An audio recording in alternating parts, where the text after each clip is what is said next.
Assalamualaikum warahmatullahi wabarakatuh. Alhamdulillah wassalatu wassalamu ala sayyidina Muhammad wa ala alihi wa sahbihi wa mawala amma ba'du.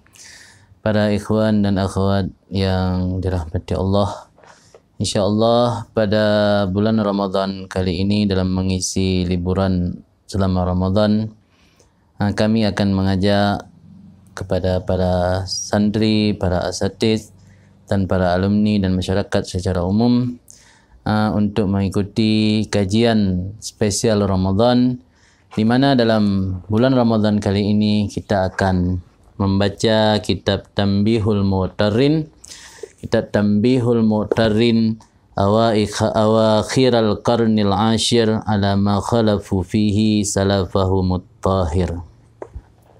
Artinya kitab ini yang memiliki judul Tanbihul Mu'tarrin, mengingatkan orang-orang yang tertipu, orang-orang yang terbuai, orang-orang yang terpedaya awakhiral qarnil ashir, di akhir abad ke-10, atas apa yang mereka menyalahi para salaf mereka yang suci. Artinya Imam Kutub Rabbani, yaitu Abdul Wahab Asy-Sya'rani, yang beliau salah satu daripada murid Syekhul Islam Zakaria Ansari, dan beliau juga sahabat seangkatan dengan Ibnu Hajar Al-Haytami, Imam Syamsuddin Ar-Ramli dan Imam Khatib Syirbini.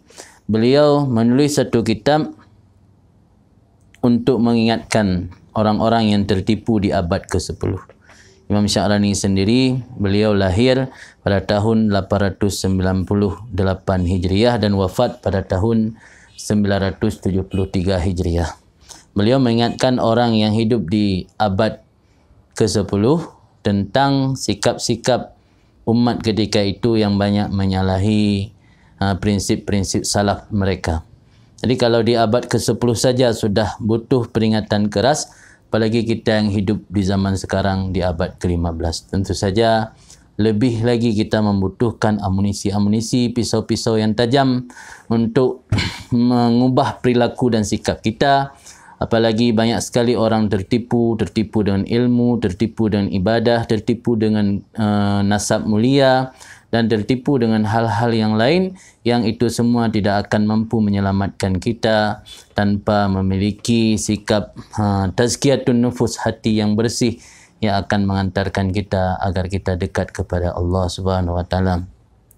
Dan kitab yang akan kita baca dalam bulan Ramadan ini insya-Allah juga memiliki atau memuat 41 akhlak salaf, sikap-sikap dan perilaku generasi salaf yang mulai ditinggalkan oleh orang sekarang, baik itu orang berilmu ataupun dari kalangan awam sekalipun.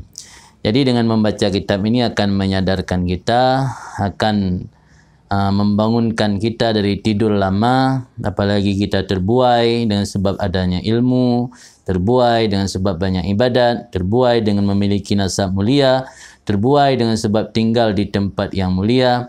Itu juga salah satu penyebab para hamba Allah mengalami tertipu, atau dalam bahasa kitab ini disebut dengan mu'tarrin. Mu'tarrin, orang-orang yang tertipu. Mudah-mudahan kita mohon kepada Allah dengan membaca dan mengkaji kitab ini akan menyadarkan kita kembali, ternyata apa yang selama ini menghijabkan kita kepada Allah.